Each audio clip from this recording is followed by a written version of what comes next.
Okay guys, welcome back to the channel. So still delighted to be here with Paul. We are going to dive into a video a little bit more based generally, wider scope on common faults that you see, we see on the studio on a daily basis. What people walk in with and what we think people are struggling with out there on the course. Absolutely. Okay, what do you see in terms of, you know, maybe top 5 faults out there? I think probably the putter's not fitted to their posture, or they're trying to, they've got a putter that's, for example, too long, and then they try and stand up and match their posture to the putter.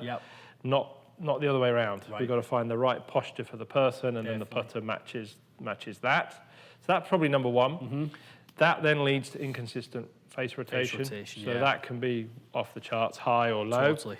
And we're calling this holy grail, really, aren't we? We're talking about face angle being the holy grail, because ultimately, if you can't get the thing to start online anyway, it's good luck with the rest. Exactly. Okay. So then I suppose it would be launch, typically too high, too low.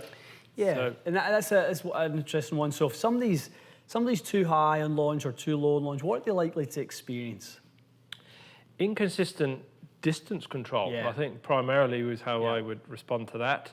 And if you can't control distance, then you can't control the line that you want to hit it on, and therefore the break, how it's going to move on the green. So I think that's key. You get different spins. The ball will react differently as it's on different types of grass. So that would be 2. Then probably impact location, so maybe toe or heel. So body coming path out to in, or body moving. Creates an inconsistent strike. Definitely. So that's probably probably the 3rd one out of those. And then just impact ratio, how the putter comes off the ball and club combination. I think some people can be quite surprised if they're always short. Let's change the material, or they're a little bit tentative in their stroke. Probably their putter's quite old and maybe comes off very fast. Totally. So again, matching those two can have quite the key. Quite good results. Well, let's dive in and demonstrate some of those things specifically. We'll get into talking a little bit about. I think I'd love to dive into face rotation at first. What too much or too little face rotation is likely to do. And maybe while we're talking about face rotation, touch upon a little bit on some putter design stuff from an aiming perspective. I think some people are still maybe a little unsure whether they need a line or a dot, or do they need it at the front or the back, and all these variables that go into it. A lot of that's personal, but you've got to measure, you've got to test. Totally. It's tough to do just on the fly. For example, the classic over rotation is when people stand too far from the ball, the putter's too long. So the ball gets outside the eye line, the shaft angle sits down a little bit. Absolutely. We see a little bit too much arc. Exactly. Okay, so let's maybe do one along that. Don't have to over exaggerate too much, but So that to me is kind of somewhere, up and above the eye line. Eyes a little bit inside, the hands are a little bit low. And just allow the putter to. Of course, there's going to be one bit where it's square, and that's the whole premise. It's not crazy high. We need a little bit more, but say 27. So it's still within the realms. And this, for me, from a toe hang perspective, is going to resist that rate of rotation a little bit as well. So that'll knock it down a little bit. You're trying to rotate. Often people get that back to front. Totally. And so, maybe let's explain that a little bit. So most people think we're trying to encourage rotation with this style of putter, the swinging door. It's trying to slow it down. It's the opposite, isn't it? Exactly. It's going to fall more open, and it's going to stay more open. You've got to close the putter yourself. So not disaster. Not horrible there. No. As well as that, obviously your grip here is very good. So often another thing that can encourage face rotation is a poor grip. And what I mean by that, a grip more like a full swing.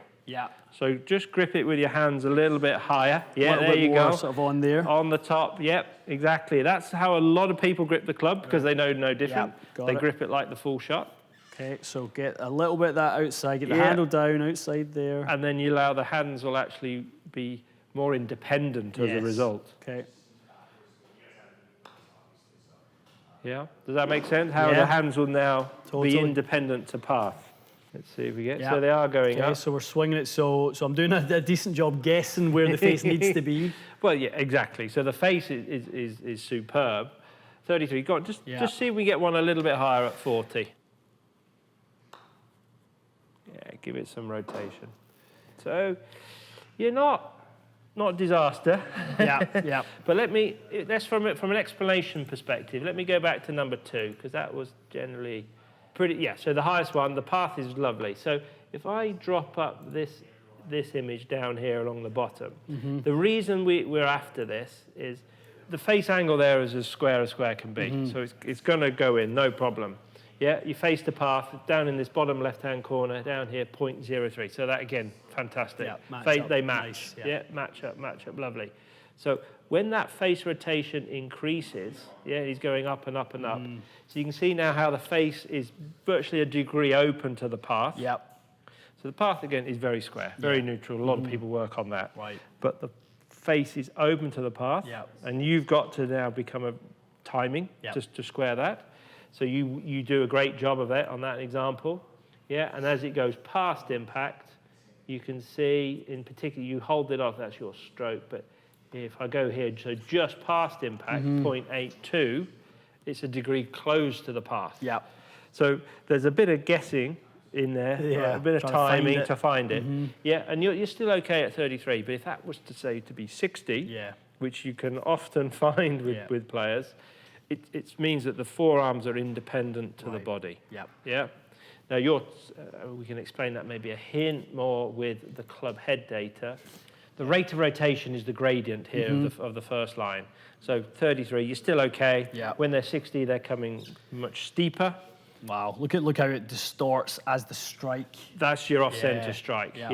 And then your style of putting, you do that as you hit it. You're a Jordan Spieth. You hold the putter square.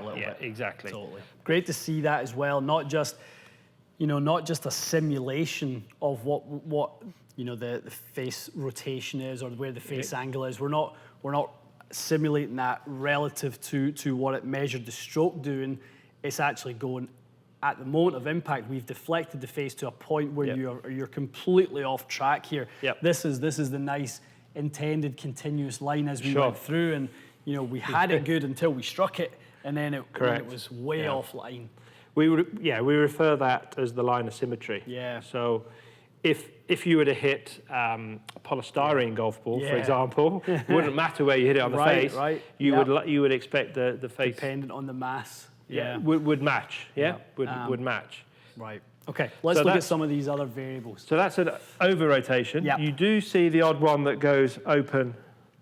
So from close to open. See if you can simulate that one. Okay. They stand too close. That's the opposite. Totally. So I would say less common. For sure. But you still get it.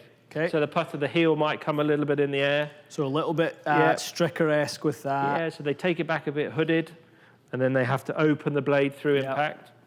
See if you can do that. Harder than it looks. I mean, I feel like I'm giving it that one. Yeah. There we go, 9. Brilliant, you did it, you got it. So on the graph, if we go onto the graph, you've got it. The angle's the other way. Yeah? You will get one or two. Typically they're too close and this way. So with those two examples of common flaws, we're talking really ball position. Too close to us, too far away from us, really encouraging the opposite path, too much of an arc, too little of an arc, and an inverted arc if you like. Putter's too long, too short. Totally. That's another one that comes in. Shaft angle down, shaft angle up. People drop their hands. Generally because it's too long. That's one thing that happens there. I said they're fitting their posture around the putter they've been given. And I see it all the time. You could have, again, we're pretty similar heights, but we might have different limb lengths, arms length. So the putter it is matching the player, how they stand, how they address the ball. Okay. So don't over there. That's not to be underestimated. You could also throw in their grip type. And I think a lot of people have probably seen the claw grip. That's another one primarily to reduce face rotation. Okay. Face rotation is a lot of right hand, typically for a right-handed golfer. being over-dominant. Get a little bit that way, a little tuggy with, a little pulley. So the grip, the super stroke, the different size grips, they're all primarily there to influence face rotation. That's their prime job. Okay. The arm lock, is another way. What do you think to the merits of locking it in there? And it reduces, typically our data, we've proved it chops it in half. Wow. So if you have a player that's up at 40, 50, has a lot of rotation, sticking them in an arm lock is one clean way to knock it down. Obviously, it's not as simple as that because you've got to then learn how to deal with it, and it feels different. Of course it does. But it will take out face rotation. Yep. If that's the variable that you want to address. Absolutely. Yeah. Okay. So number 2, launch. Launch. So you mentioned ball position. Typically, ball position's too far forward. Too far forward. Handle position. Hands a little bit back. Yeah. And when you're ready,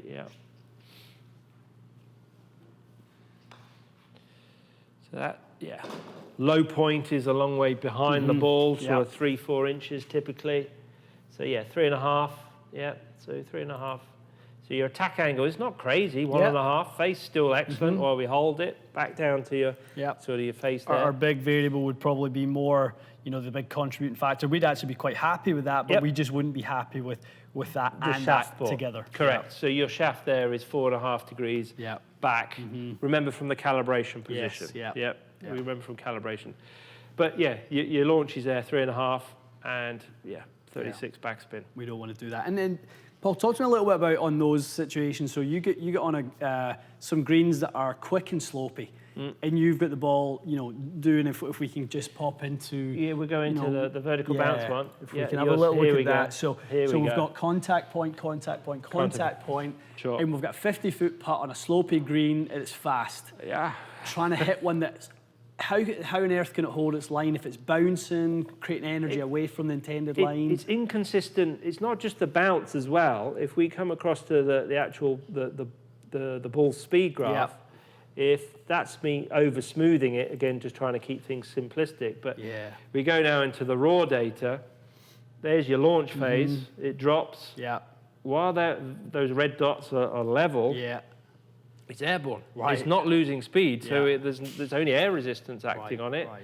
Drops again, drop. So you get these series of steps. Interesting. That's a great one, actually. I love to see that one. It's just like, and you don't know what it's landing into. If that's intergrain, downgrain, two completely different results. Yeah. So that's really why we never want to see that launch up at 3. And trust me, you'll see a lot more, a lot higher. I'm sure you have. But so let's go to the opposite of that. So let's look at a little bit of a too much energy going into the ball. Yeah, typically here the hands have got a little far forward. There's not enough loft on the club, and you end up a little left leaner with the weight distribution, and you end up squeezing it into the surface. So, when you're ready, so hands forward, weight left. So there we go. So now is your loft. Your launch 1.4. 1.57. For a lot of overspin. So there's two phases to the putt. So your launch angle, which is what the club and ball are delivering, is negative 1.5. Then your flight angle, which is in and has come back out. So Quintic is measured. Each of those red dots is the golf ball, the middle of the golf ball. So you can clearly see once it's got airborne here. And we use a Quintic spline equation for those, where it all comes from. So once the ball's in air, you can fit a quadratic to it, and you follow it. And it's followed it beautifully here. And you can then work out where it's sort of coming out of the grass or coming out of the surface. And this distance here is what we refer to as the surface interaction. So the surface is having a play for that first inch and a bit on the golf ball, which ultimately is unpredictability. Totally. So the difference between launch and flight here is 5, and it's a big red number. Totally. So we're trying to keep the launch and flight as close as possible. So the influence is the club and the ball, not the surface and the ball. Exactly. Yeah? Yep.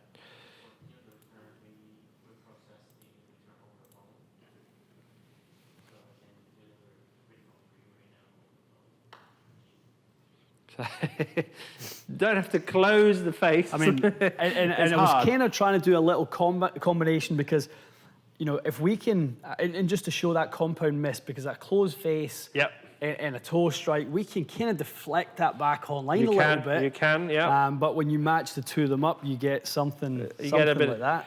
And this, again, blades and mallets, the heel strike, that compound miss increases with a mallet. Yeah, yeah. Because you can deflect that head with the CG being so far back. But the beauty of a mallet, the plus side of a mallet, is it gets the ball to the hole. Right. Yeah. When the blade miss hits it, it generally stays straighter, but it doesn't have the same speed as if you hit it in the center. So the end result, the mallet is closer to the hole, but a little bit more offline. Okay. So what do we got there? Half degree closure. So let me do the opposite of that. Let me try and give you a good face and a bad strike, because that's what you want. We want that. Yeah, you wouldn't be happy with that last one, would you? No.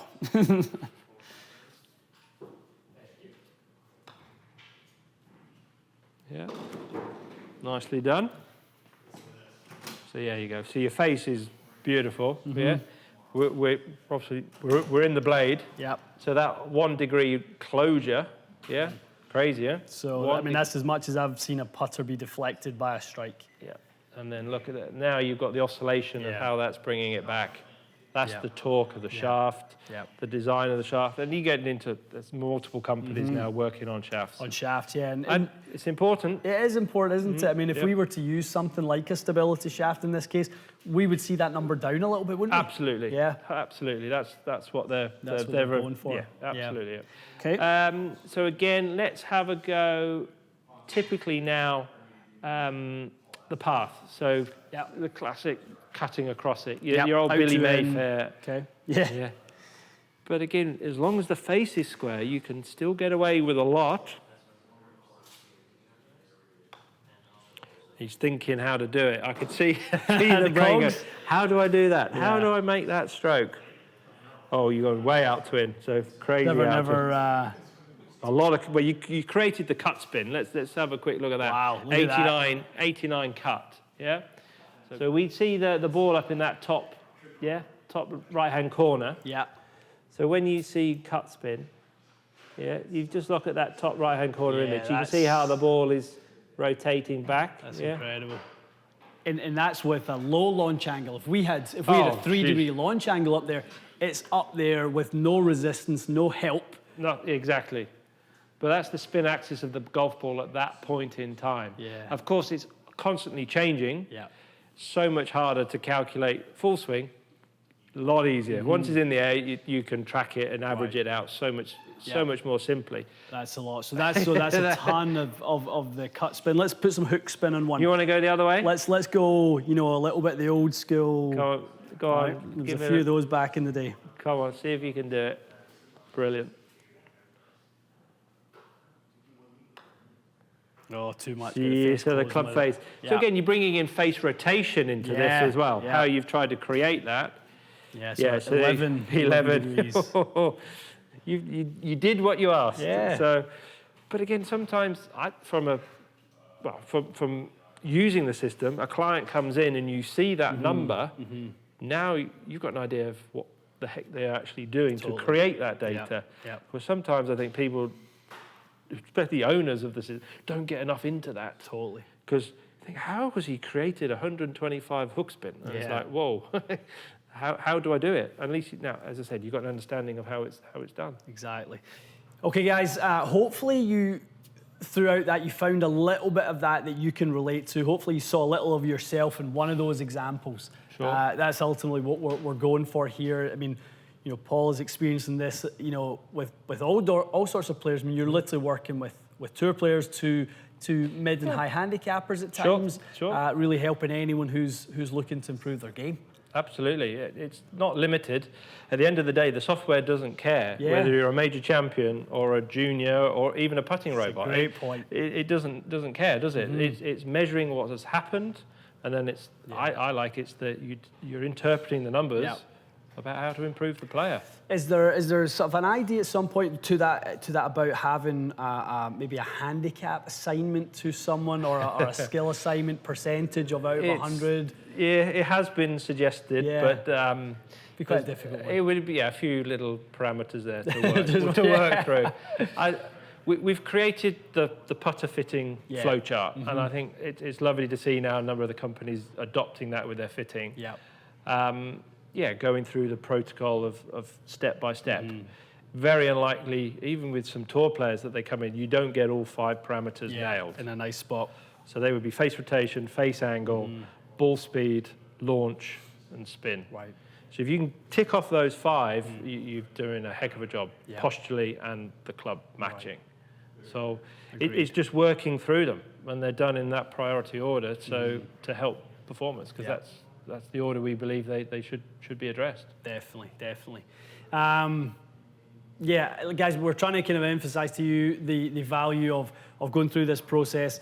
Even if you possess one of these flaws that we've identified, you're by no means, tossed on the scrap heap, as a putter. No. Everything's manageable. Sure. There's allowance in everything for the creative identity of a player to be in there. We're not asking for you to stand up here by any means and do it perfectly. No. We just need it to be functional. Correct. The big difference between being optimal and being functional. We need you to perform on the golf course. That's what we're trying to do. Totally. I mean, people will be surprised some of the tour data. They're not perfect. No chance. Not nowhere near. Yeah. But again, they've got consistency in their particular patterns that they do, and then it's matching club to that consistency. Yep. If I've got consistency, I can work with it. It's when a player hits one right and then the next one left, and they look at me and they don't know why, then we're in trouble. So that again comes back to feedback, and you've got to practice with feedback. If you don't have feedback, you're guessing. Totally.